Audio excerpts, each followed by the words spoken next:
Higit pa sa superstisyon mga kapatid, ang mga pamahiing ito ay patunay ng lalim ng respeto ng mga Pinoy sa kanilang mga yumao. Hindi pa tayo maabot sa usapin ng ilang araw ng pagdadasal, pagluluksa, pagsusuot ng kung ano-ano at iba pa. Pero sa araw na ito mga kapatid ay malalaman natin ang isang paniniwala na may kinalaman sa pagluluksa ng isang namayapa. Kayo na rin ang bahalang humusga kung ito ba'y may basehan sa katotohanan o kathang isip lamang. Ito po mga kapatid, ang Sana Lord at si Vincent Manrique ang nagsulat ng ating dula sa araw na ito. Natatawagin nating dapat may bantay ang bangkay.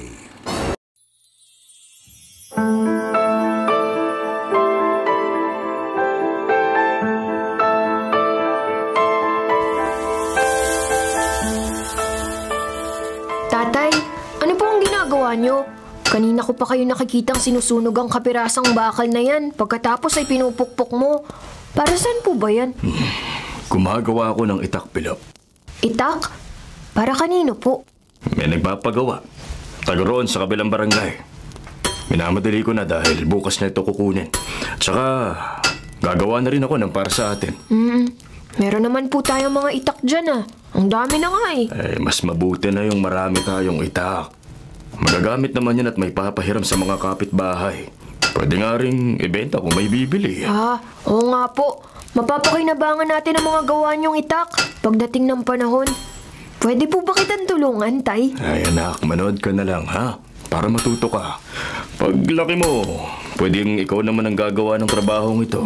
Sayang, Tay. Kung buhay pa sana ang nanay, pwedeng siyang magbenta sa bahay ng mga gawa mong itak. Hindi po ba gumagawa ka rin ng mga kutsilyo? Pwede rin yun sanang ibenta. Ganun talaga ang buhay, anak. Wala tayong magagawa. Kinuha na ng Diyos ang nanay mo. Pero siguro kung may sapat lang tayong pera, baka nakuha pa sa gamot ang sakit ng nanay mo. Mahirap kasing lumaban sa sakit kung wala naman tayong perang pantustos sa mga gamot at sa pagpapa-ospital. Hayaan mo, Tay. Pagbubutihin ko ang pag-aaral para kapag nakatapos na po ako, hindi ka na magpapakahirap sa pagpapanday. Ako na po ang bahala magtrabaho at ikaw, magpapahinga ka na lang po dito sa bahay. Naku, anak. Hindi naman pwede ang ganun. Ang isang taong nasanay nang nagtatrabaho, kapag biglang pinahinto mo, manghihina ang katawan. Ganun po ba yun? Oo, kaya dapat tuloy lang ang trabaho. Madali lang naman itong ginagawa ko kahit mas tumanda pa ako. Kayang-kaya kong gawin ito, Pilop. Siguro, Tay, bibili na lang kita ng makina para gamitin sa paggawa ng mga itak at kutsilyo para hindi mo na kailangan magpukpok ng mga bakal. Ay, basta anak. Makatapos ka lang ng pag-aaral, magiging masayang-masaya na ako.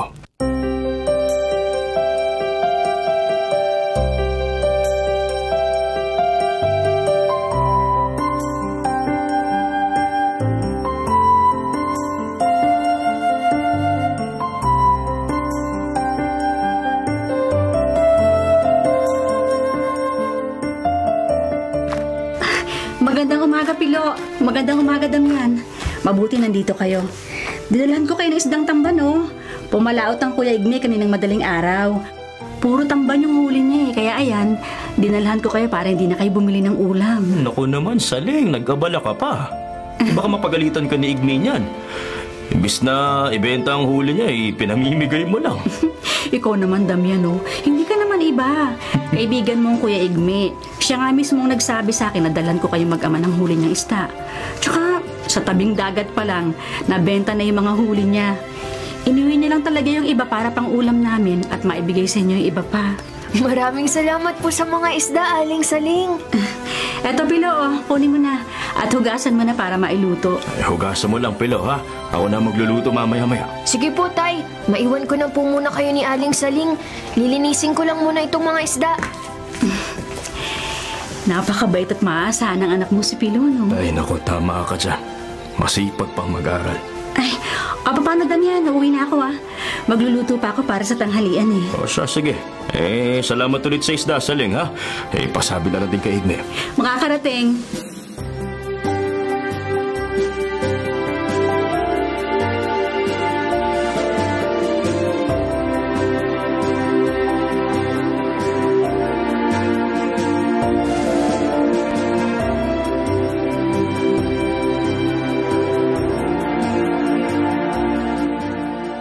Tatay Damian, bakit hindi mo paligawan si Aling Saling?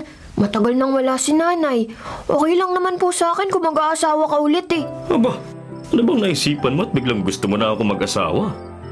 Naiinip ka ba dahil wala tayong kasamang babae dito sa bahay? Hindi naman sa ganun, tay. Iniisip lang kita. Gusto kong may kasama ka sa buhay. Sapat na sa akin na nandyan ka. Natutulungan mo naman ako sa bahay eh. Gusto kong ibuhos ang oras ko sa pag-aalaga sa'yo, anak. Maraming salamat, tay. Basta po, kapag naisipan mong manligaw, huwag kang mag-alala. Hindi ako kukontra. Ikaw talagang bata ka, oh. Ang dami mong naiisip.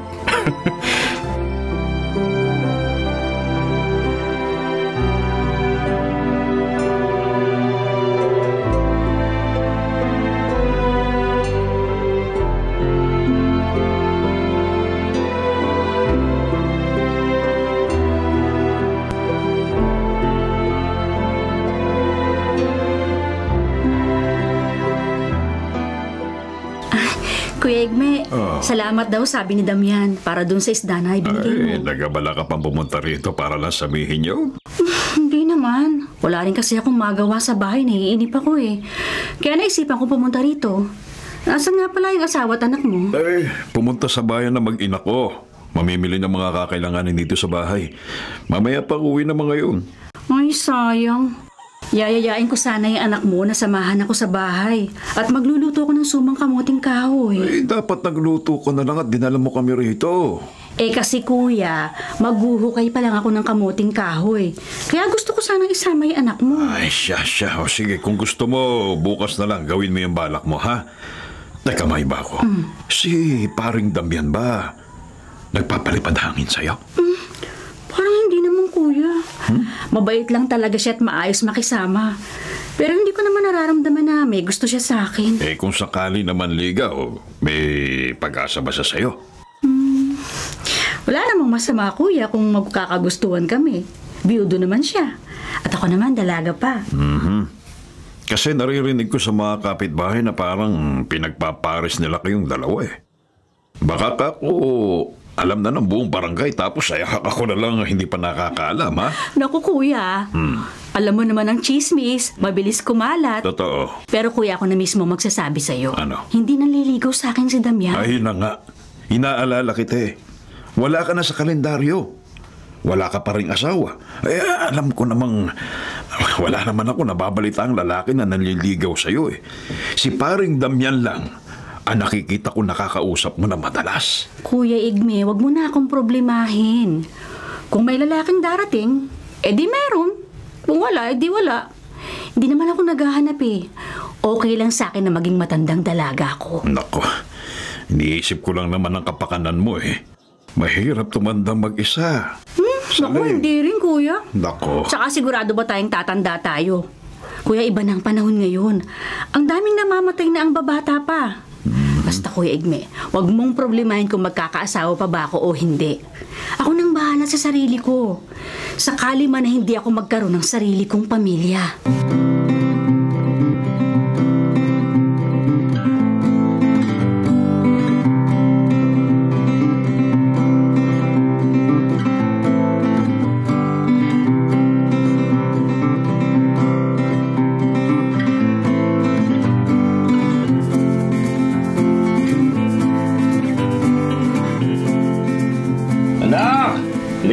Sandali. Bakit po, tay? Ang dami namang saging yan. Tinabag ko ang ilang puno ng saging sa likod bahay. Hinog na kasi. Sayang naman kung mga ibon at paniki lang ang makikinabang. Sa bagay, ang alam ko, tay, marami pang mga puno ng saging doon na may bunga na rin eh. Hayaan niyo po, titignan ko lagi para masabi ko sa'yo pag may pwede nang tibain. Sige. Eto. dalhin mo ang mga saging na to kay Saling. Tapos, ito namang nasa isang lagayan, dalhin mo sa bahay ni Igme. Nahihiya ako na lagi tayong naaalalang bigyan ng pang-ulam, kaya dito man lang sa mga ani nating saging makabawi tayo sa kanila. Sige po, Tay. Ako na ang bahalang magdala ng mga saging kina Aling Saling at Mang Igme. At ako naman, maghahanda na ng hapunan, ha? Bumalik ka agad. Huwag ka nang dumaan kung saan-saan. Sige po, opo. Alis na po ako, Tay. Pilo! Tulungan mo ako! Tay! Ano po nangyayari sa inyo? Hindi ako makahinga. Inaatake ako. Tay! Dadalhin ko po kayo sa ospital! Tulong! Mga kapitbahay! Tulungan niyo kami ng tatay ko! Tulong!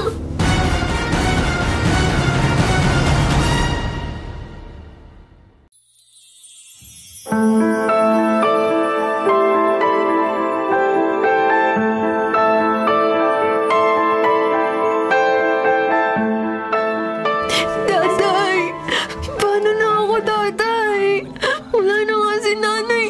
Tapos, nawala ka pa. Pilo, huwag ka nang umiyak ha. Wala na tayong magagawa. Iniwan na tayo ng tatay mo. Ano ba kasing nangyari? Bakit bigla siyang inatake? Hindi ko po alam, Aling Saling. Kagagaling lang ni tatay sa likod bahay.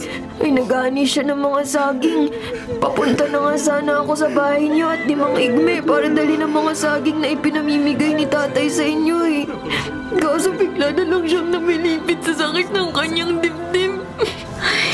Baka nasobrahan siya ng pagod. Tsaka napakainit ng sikat ng araw dito sa atin ngayon eh.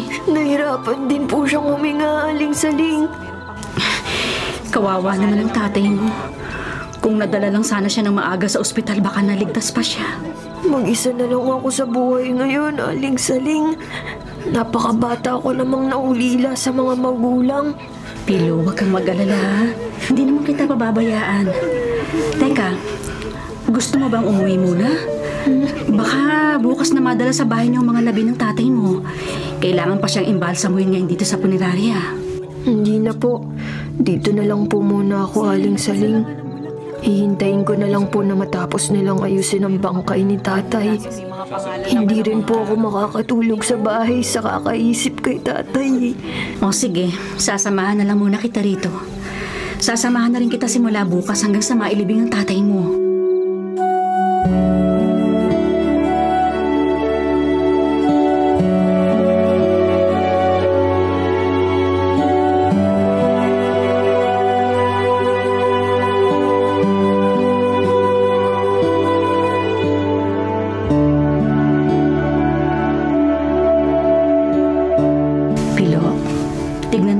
Sa loob ng kabaong. Mukha namang payapa siya. Magandang pagkakaayos sa kanya sa punerarya.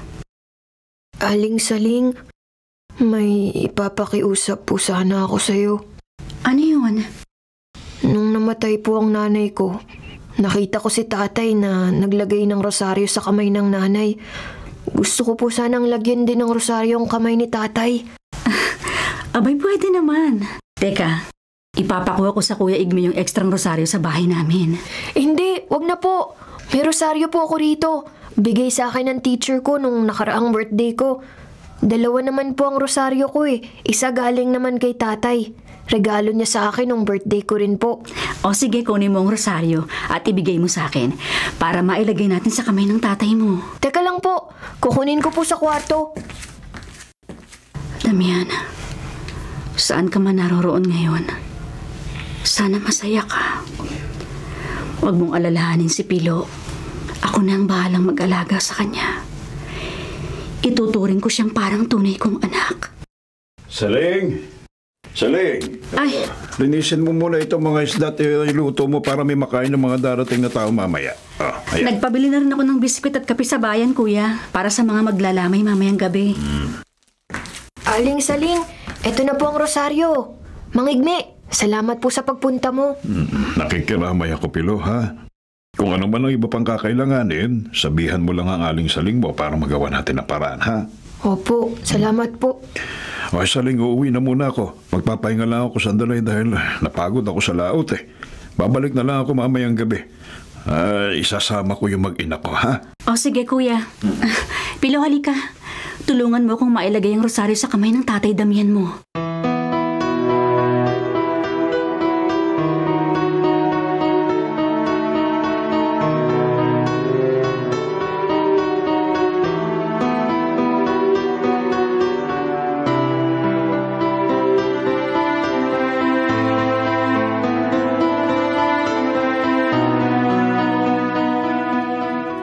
Dumadami na yung mga dumarating na mga kapitbahay.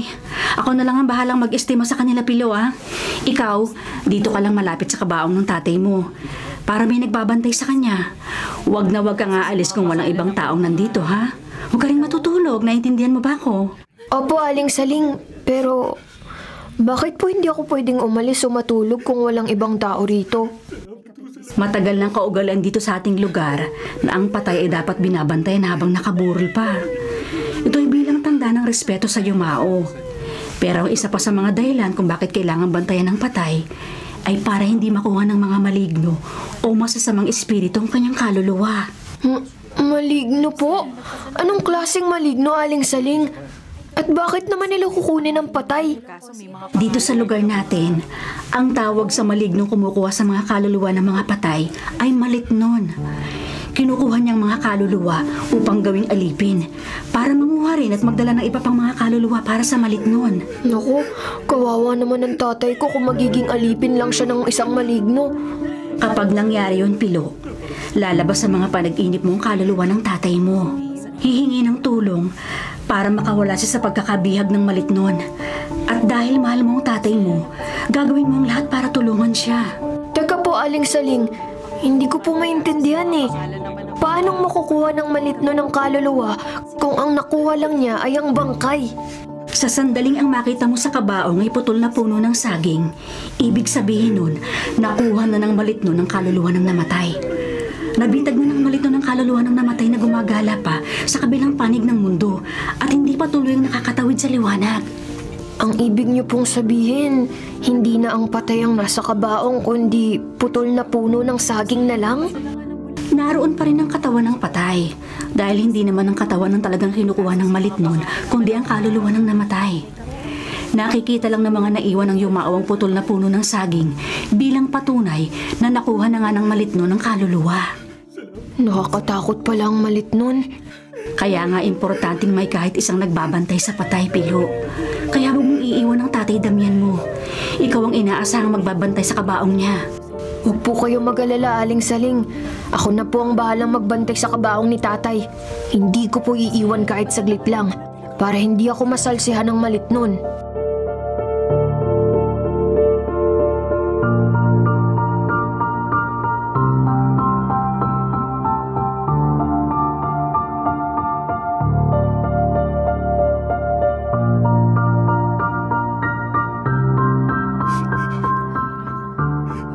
Pilo, gaya ng usapan natin ha.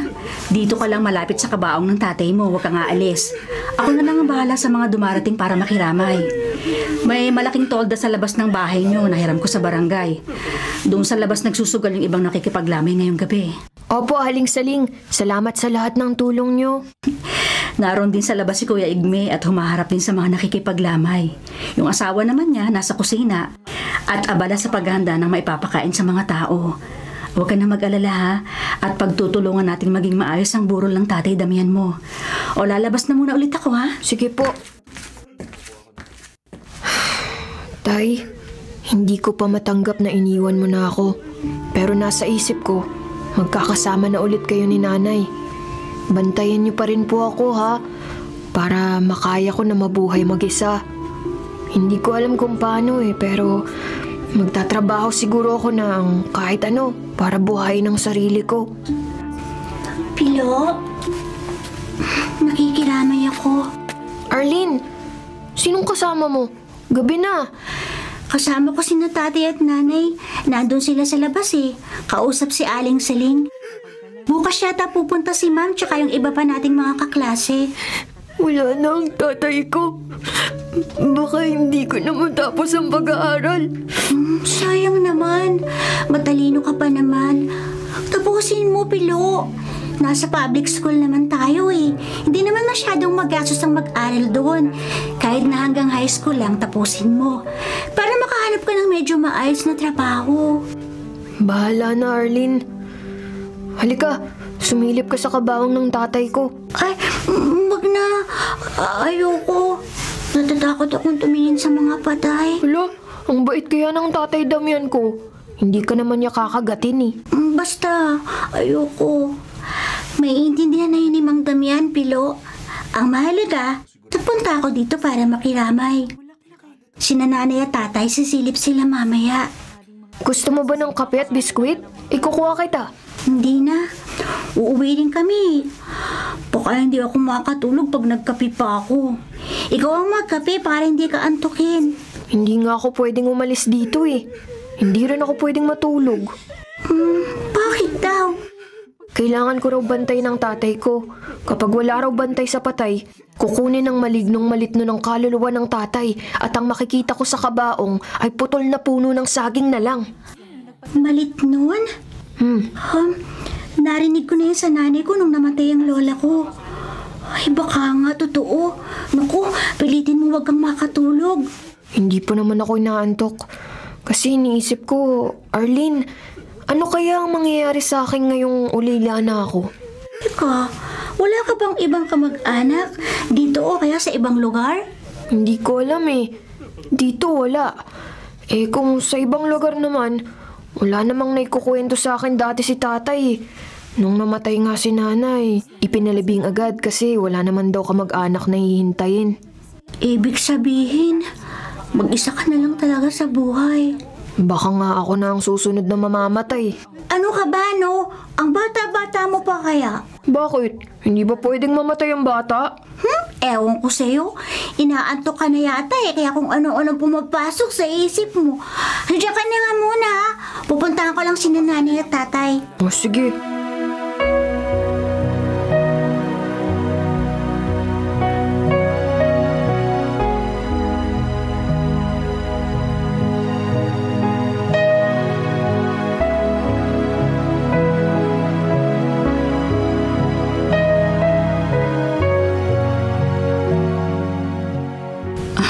Aba, nakatulog na pala si Pilo sa upuan. Kawawa naman ang batang ito. Dito na lang nakatulog dahil sa sobrang pagod. Teka nga, gigisingin ko. Walang nagbabantay sa kabaong ng tatay niya eh. Pilo? Pilo, gumising ka muna. Aling Saling? Bakit po? Nakatulog ka. Walang nagbabantay sa kabaong ng tatay mo. Huwag kang matutulog. Hindi dapat tinutulugan ng pagbabantay sa patay. Ikaw din, kung ayaw mong kunin siya ng maligno. Mabuti at pumasok ako para ilagay dito sa garapong nasa ibabaw ng kabaong ang nakuha kong tong sa sugal. Ay, oo nga po. Sorry po. Hindi ko kinaya yung antok eh. Wala man lang kasi ako makausap dito. Pumunta ka na sa kwarto mo at doon ka na matulog. Ako na lang muna magbabantay dito. Total, nakaalis na rin naman yung mga tao maliban sa mga nagsusugal sa labas. Nakauwi na rin po ba sina Arlene at ang mga magulang niya? Oo. Sige po, Aling Saling. Matutulog lang po ako saglit para mawala ang antok ko. Gigising din po ako agad para magbantay kay tatay. Basta matulog ka na. Kahit umaga ka nang magising, ako nang bahala rito.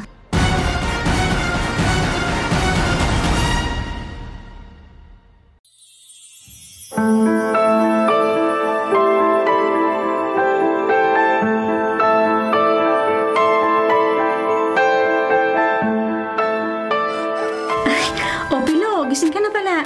Kumain ka na sa kusina kung nagugutom ka. Aling Saling, matulog po muna kayo. Ako na muna magbabantay kay tatay. Alam kong pagod na at antok na din.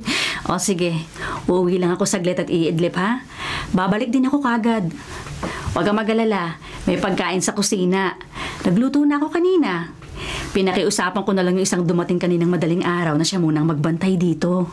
Eh kung doon na lang po kaya kayo matulog sa kwarto ko. Mamaya ka na lang po umuwi pag gising mo. Okay lang ba na makitulog ako dito? Oo naman po. Sa dami ng ginawa mo para kay tatay. Alam ko matutuwa siya kung magpapahinga muna kayo dito sa bahay.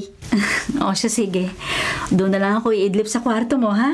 Sige po, magpahinga na po kayo. Makasilip nga muna ulit sa kabaong ni tatay. Aba, mukhang payapa naman ang itsura niya. Mas mukhang payapa ngayon kaysa kahapon. Ano ba yan at parang inaantok pa yata ako? Aba, bakit putol na puno na saging na ang nasa kabaong? Aling Saling! Aling Saling! Pumunta po kayo sandali rito! Ay, bakit, Pilo? Ano nangyari? Bakit para ka nakakita ng multo? Nalalaki pa yung mga mata mo. Si tatay po! O bakit? Wala po si tatay sa kabaong! Isang piraso ng putol na puno ng saging ang nandun! Kitang-kita ko! Ako nga, wag mong pinaglololo kung bata ka. Paano magiging... Ikaw nga po nagsabi na magiging puno ng saging si tatay eh! Kapag hindi binantayan, di ba binantayan naman natin? Opo, pero hindi po ba nakatulog ako? Ginising niyo pa nga ako eh. Teka nga, titignan ko. Puno ng saging nga po, Aling Saling. Oh, hindi naman ah. Nandito naman ang tatay mo. Ha? Oo nga. Nasa kabaong nga si tatay. Pero kanina... Baka inaantok ka lang kanina pagsilip mo. Kaya kung ano-anong nakikita mo. O siya, sige na. Bumalik ka na rin sa upuan at bantayan mo ang tatay mo. Iidlip na muna ako.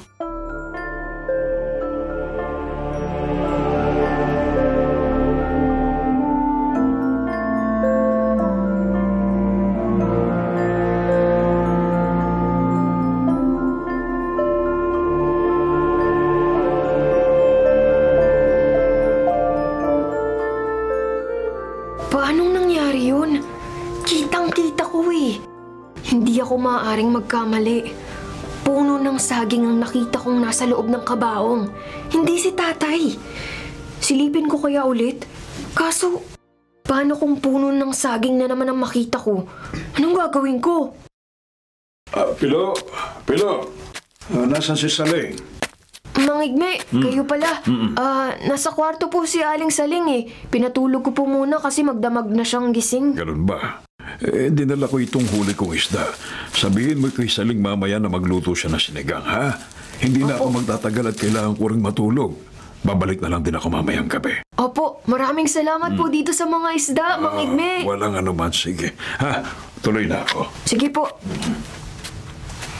Dadaling ko muna sa kusina itong isda. Hindi naman ako magtatagal eh. Pwede naman siguro. At saka umaga naman, hindi naman agad makakalapit ang maligno dahil maliwanag eh. Pero, paano nga kaya kung puno ng saging na lang ang nasa kabaong? Anong gagawin ko? Paano ko ililigtas si tatay sa malignong malit nun? May magagawa ba ako? Bakit nga ba puno ng saging ang nakita ko sa loob ng kabaong? Imahinasyon ko lang ba yun? O totoong puno ng saging na lang talaga ang laman ng kabaong? Walang mangyayari kung puro tanong lang ako eh. Kailangan ko makasiguro.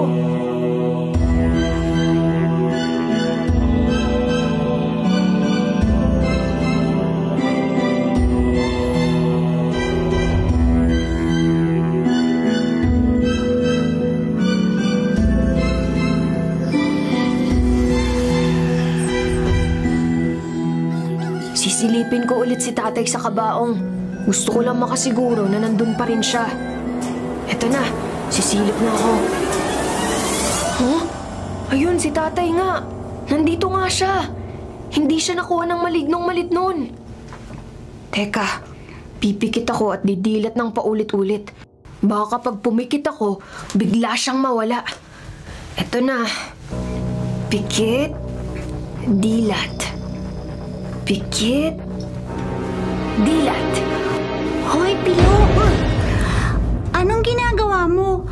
Bakit pa ulit-ulit kang pumipikit at dumidilat yan sa harap ng kabaong ng tatay mo? Arlene, nakakagulat ka naman. Bigla ka nalang lumilitaw dyan. Ba't nandito ka? Hindi ka ba pumasok sa eskwela? Pumasok, syempre. Kasama ko si Ma'am tsaka yung mga kaklase natin. Nandun sila sa labas. Ah, ganun ba? Dito ka muna ah. Dadalhin ko lang sa kusina tong isdang bigay ni Mang Igme. Nakakahiya naman kay ma'am. Baka pagpasok niya rito, mangamoy isda siya. Huwag kang alis dito Dapat laging may bantay sa patay. Oo, sige. Bilisan mo Natatakot akong mag-isa rito.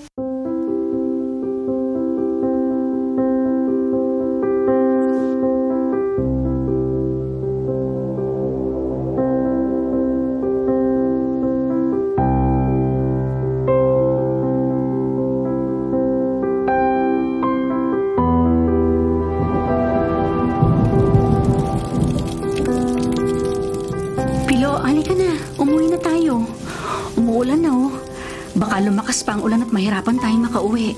Mauna na po kayo, Aling Saling. Susunod na lang po ako. Alam ko naman ang daan pa uwi. Gusto ko lang na makasama pa si tatay kahit sandali lang. Hayaan na nating magpahinga ang tatay mo, Pilo. Hindi maganda na malungkot ka pa rin sa pagyaon niya. Dapat unti-unti tanggapin mo wala na siya. Paano po? Paano ko matatanggap na wala na akong mga magulang? Na kailangan ko nang mabuhay ng mag-isa. Mahirap gawin po yun, Aling Saling. Lalo na po at bata pa lang ako. Tutulungan kita. Hindi kita pababayaan na mabuhay ng mag-isa. Ipinangako ko sa tatay mo na ako nang mag-aalaga sa'yo. O halika na. Umuwi na tayo, Pilo, ha? Tatay! Tatay! Uuwi na po kami. Magkasama na kayo ngayon ni Nanay dito. Mahal na mahal ko po kayo.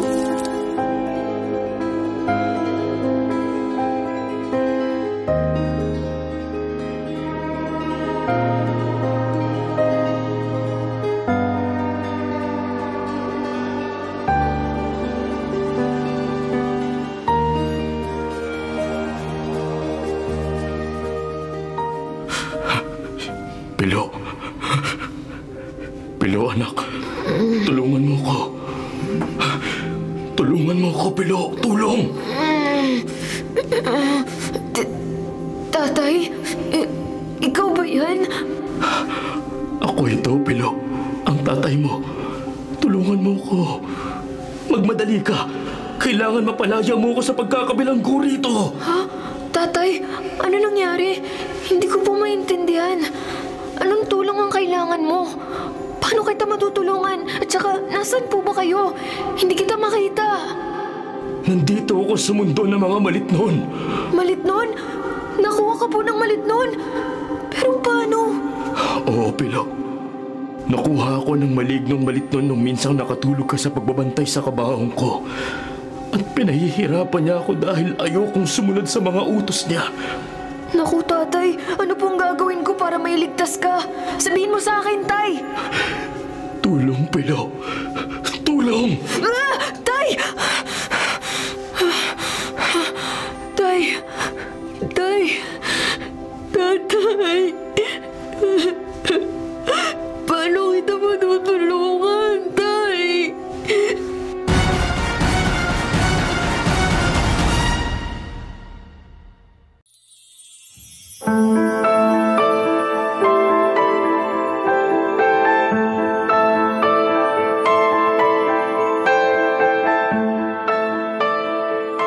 Pakawalan mo na ako rito!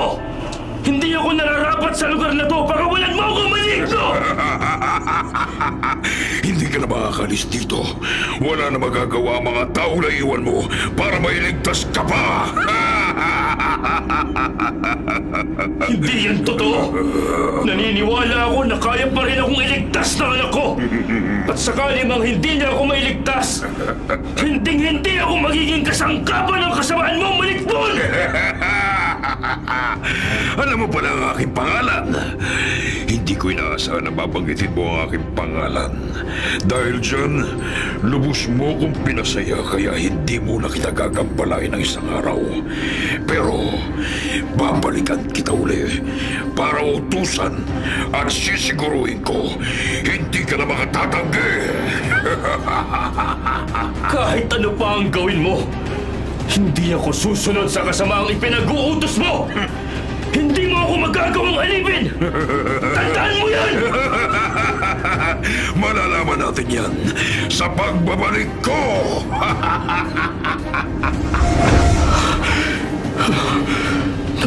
Nakakatakot ang itsura ng Malikmon. Payat siya at butuhan. Maitim at kulubot ng kanyang balat na parang pinatuyong dahon ng saging. Mahahaba at matutulis ang mga kuko niya. At wala siyang mukha. Isang maitim na uka lang ang makikita sa kung saan naroon dapat ang mata at bibig niya. Paano ba ako makakaalis sa lugar na ito? Paano ko aalisin ang tanikalang nakagapos sa mga braso ko? Paano?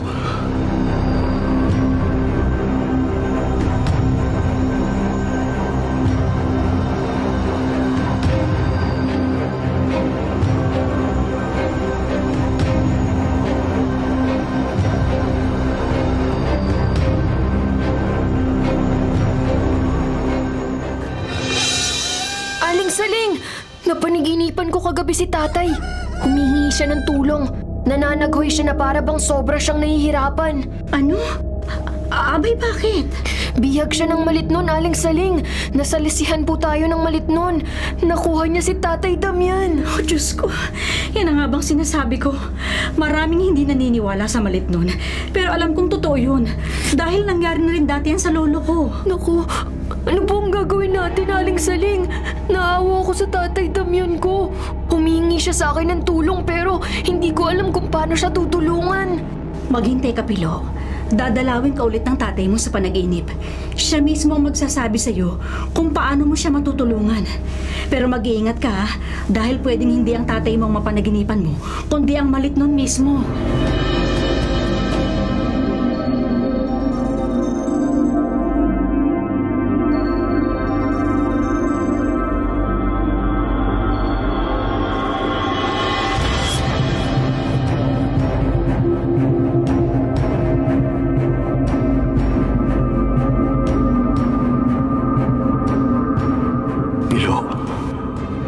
Pilo, anak, bumangon ka.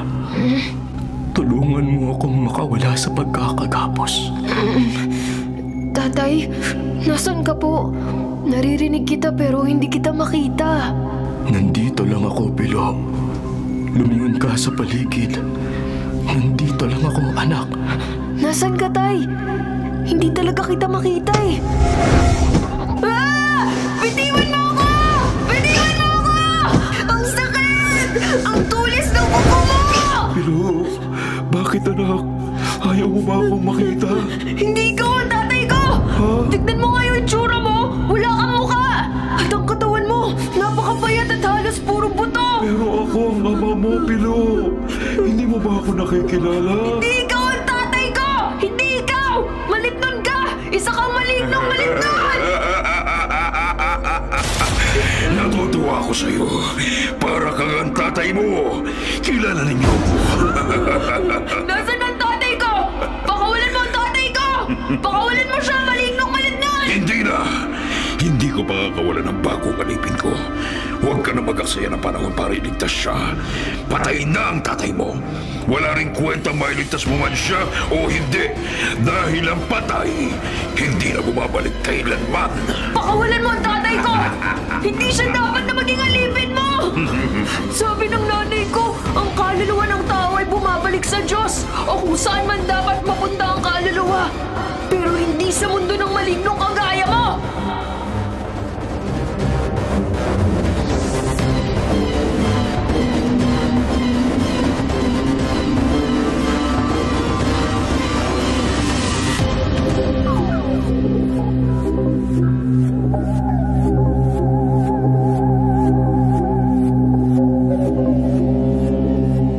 Katulad ka rin ang tatay mo na matigas ang ulo. Ang dapat sa'yo'y mamatay para makuha ko rin ang kaluluwa mo. Pumapatol ka sa bata? Eh walang kwenta ka palang maligno ka eh. Una, mga kaluluwa ang kinukuha mo. Ngayon pati bata. Mahinang klase ka pala eh. Mahina! Hindi mo ko kilala, bata. At hindi mo rin alam ang mga kaya kong gawin. Wala akong pakialam. Alam ko lang, wala kang kwentang maligno. Kaya pakawalan mo ang kaluluwa ng tatay ko! Diyos ko po, sana umalis na ang malignong ito. Sana. Aalis ako, pero papatayin muna kita! Bitiwan mo ako! Bitiwan mo ako!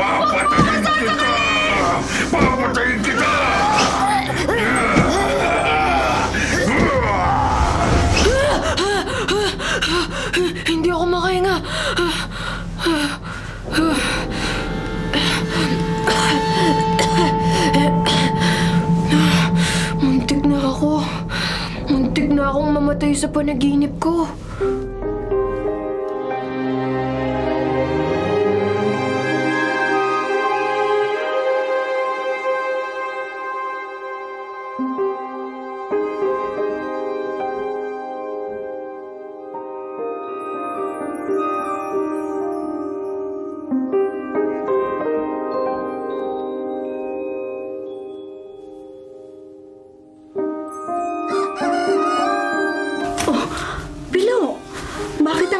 Napasugod dito sa bahay ko. Ano nangyari sa leg mo? Bakit napakarami mong sugat at mga kalmot? Aling Saling, napanaginipan ko kagabi ang malit nun. Sinakal niya ako at ang mga sugat at kalmot na to ay dahil sa mahahaba at matutulis niya mga kuko. Ay, sus na Joseph. Panaginip. Pero may mga totoong sugat ka. Opo, baka nga totoong nangyari yun, Aling Saling. Natatakot po ako. Gusto rin akong patayin ng malit nun. Ano nang gagawin ko, Aling Saling? Ang mabuti pa siguro, samahan na muna kita dito sa bahay ninyo. Ayaw mo naman kasing tumira muna sa bahay ko para may kasama ka eh. Ayaw ko pong iwanan ang bahay namin. Nandito lahat ang mga alaala ni na tatay at nanay. Kung ganon, ako na lang muna ang makikitira sa'yo. Kung papayag ka para masamahan kita. Wala pong problema sa akin, Aling Saling. Payag ako na dito ka na muna tumira.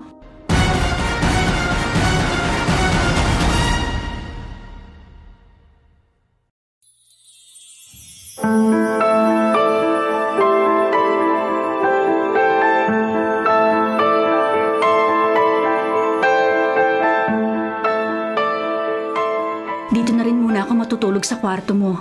Para kung managinip ka, nandito lang ako para gisingin ka.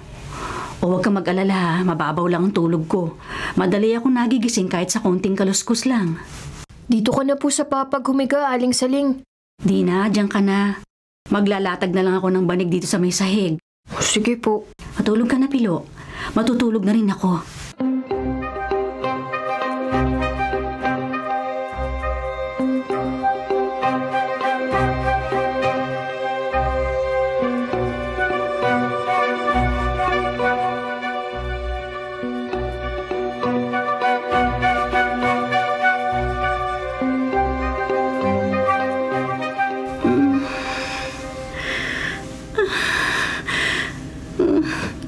Anong kailangan mo sa akin?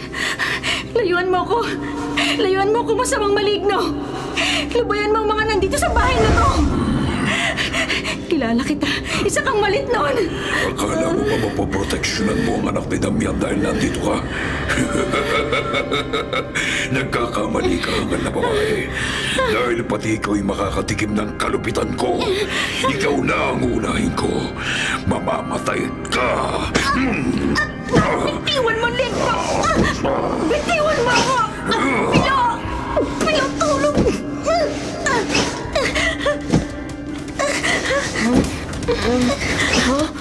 Parang may narinig akong humihingi ng tulong. Babae! Si Aling Saling! Aling Saling! Bakit ka nagpapamiglas dyan? Ano nangyari sa'yo? Aling Saling! Gising! Gumising ka po! Ano nangyari sa'yo, Aling Saling? Ayaw niyong gumising. Anong gagawin ko? Alam ko na. Tubig! Bubuhusan ko siya ng tubig! Pupunta ako sa kusina para makakuha ng tubig. Hindi ko alam kung bakit ayaw magising ni Aling Saling. Pero kailangan tulungan ko na siya. Kailangan!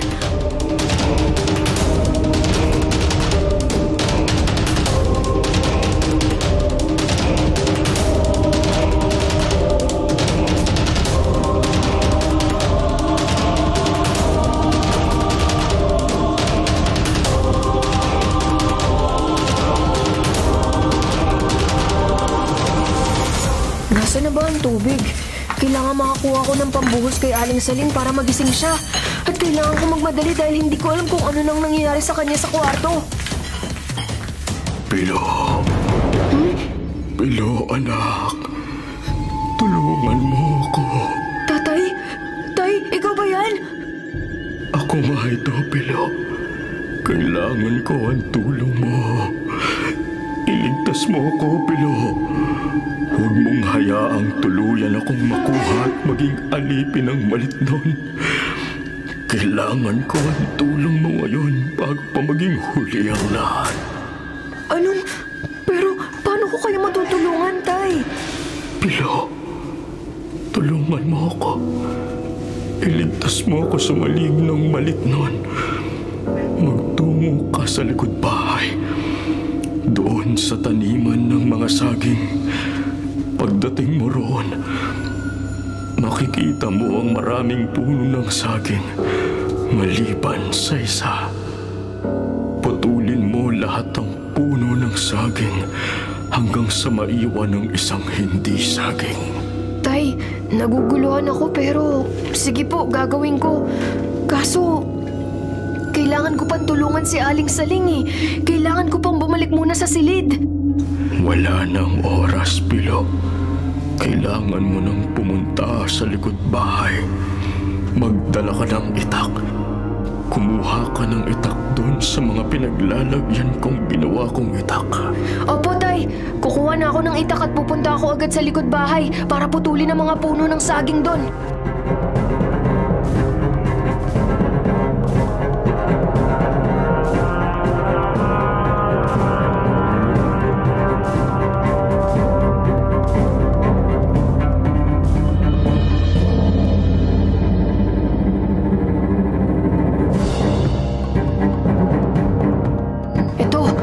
Pwede na siguro ang itak na to.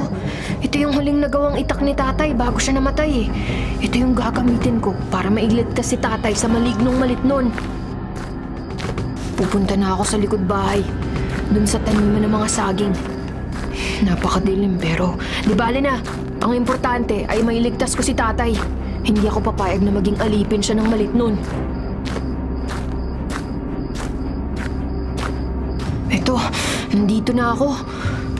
Pero bakit wala namang mga puno ng saging dito? Ha?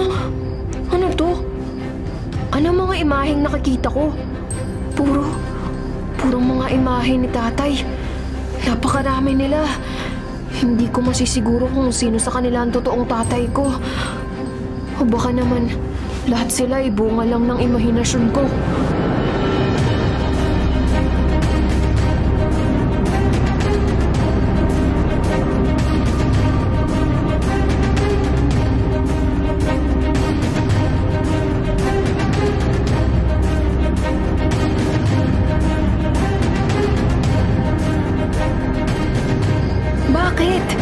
Bakit napakaraming imahe ni Tatay ang nandito ngayon sa harap ko? Anong gagawin ko sa kanila? Tsaka nasan yung mga puno ng saging na kailangan kong putulin? Ha? Biglang lumakas ang simoy ng hangin. Napakalamig. Ano nangyayari? Bakit ganito? Pilo, aking anak! Putulin mo ang lahat ng puno ng saging maliban sa isa! Tandaan mong mabuti ang sasabihin ko. Putulin ang lahat ng puno ng saging maliban sa isa! Tay! Wala akong makitang puno ng saging! Alam kong taniman ng saging itong likod bahay natin pero nasaan ang mga saging na nakatanim dito? Bakit wala akong makita kahit isa? Wala talaga, Tay! Wala!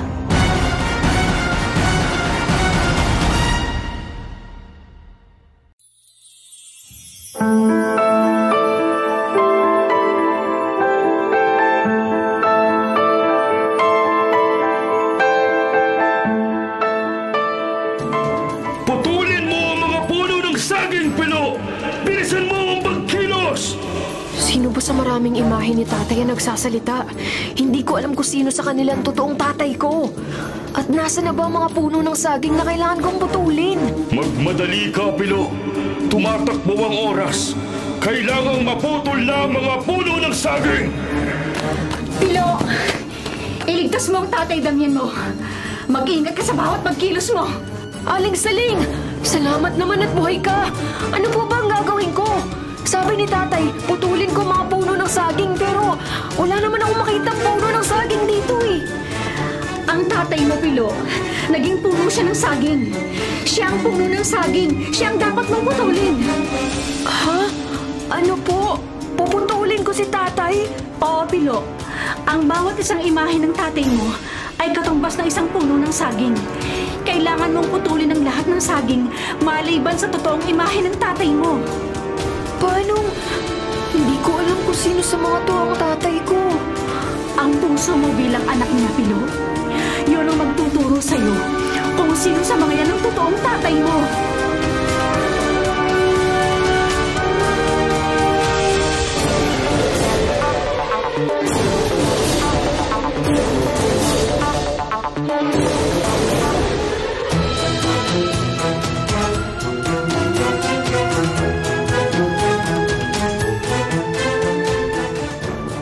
Kumilos ka na, Pilo. Tagpasin mo ng isa-isa ang mga imahe ng tatay mo. Sino man sa inyo ang tatay ko, sana'y hindi ko siya matamaan ng itak na hawak ko. Tatagpasin ko na kayong lahat. Eto ba? Tatagpasin ko kayong lahat. Pilo, nagiging puno ng saging ang bawat imahen na tinatagpas mo. Ibig sabihin, tama ka na sila ang pinagtatataga mo. Marami pa sila, Aling Saling. Marami pa. Mag-ingat ka, Pilo. Baka matagpas mo ang totoong imahe ng tatay mo. Tatlo na lang. Tatlong imahe ng tatay ko na lang ang nasa harap ko. Ngayon, mag-isip ka ng mabuti, Pilo. Tiyakin mo kung sino sa tatlong yan ang totoong tatay mo. Tay, tulungan mo ako. Sino ka ba dyan sa tatlo? Sino po?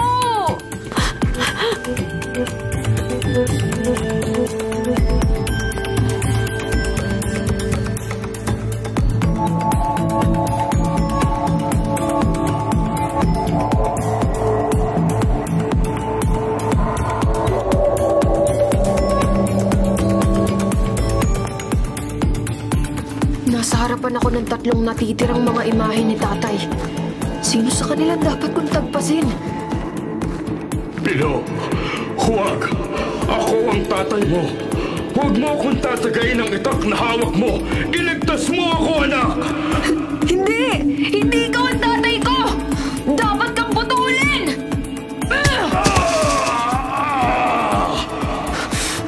Dalawa na lang! Sino sa inyong dalawang totoong imahe ng tatay ko? Ikaw ba, ha? Oo, anak. Ako nga ang tatay mo. Sinungaling ka!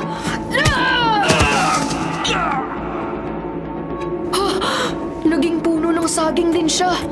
Aling Saling, nagtagumpay ako! Naputol ko lahat ng puno ng saging, maliban sa isa! Maliban sa tatay ko! Tatay! Maraming salamat, anak. Hindi mo hinayaang tuluyan akong madala ng malitnon sa kanyang mundo. Ano yun? Pilo, sa likod mo.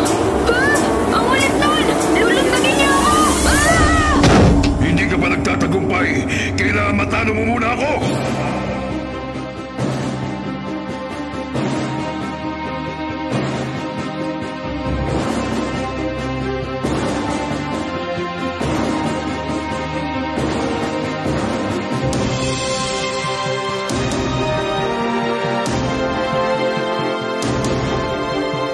Hindi na ako natatakot sa'yo, Malitnon! Kahit bata lang ako, lalabanan kita! Matapang ka na, ha? Wala ka pa rin mukha, pero susuntukin pa rin kita dyan sa kung saan dapat may mukha ka! Buisit kang bata ka. Sagabal ka sa mga plano ko. Ito na ako. Lagot ka sa akin! Si tatay, ayun lang siya at hindi kumikilos. Kailangan makalapit ako sa kanya. Kukunin ko ang rosaryong hawak niya. Yun ang naging palatandaan ko. Kaya nasiguro ko kung sino ang totoong imahe ni Tatay Damian. Hoy, saan ka pupunta, ha? Akin na muna ang rosaryong hawak mo, Tay! Nandito na ako! Matatagalan niya ako! Wala ngayon, bata! Ayan! Isuot mo ang rosaryo ng tatay ko! Alisin mo yan sa leeg ko! Humalik mo yan sa leeg ko!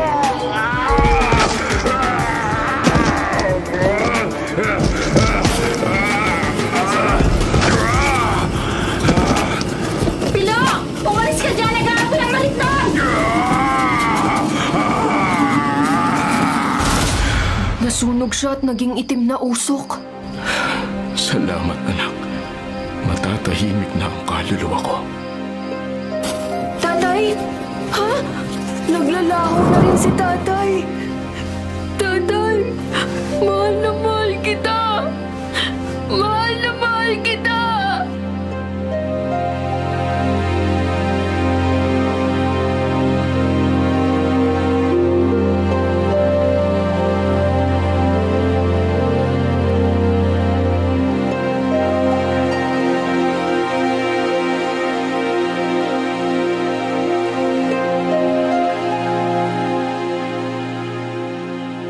Tignan mo, Pilo.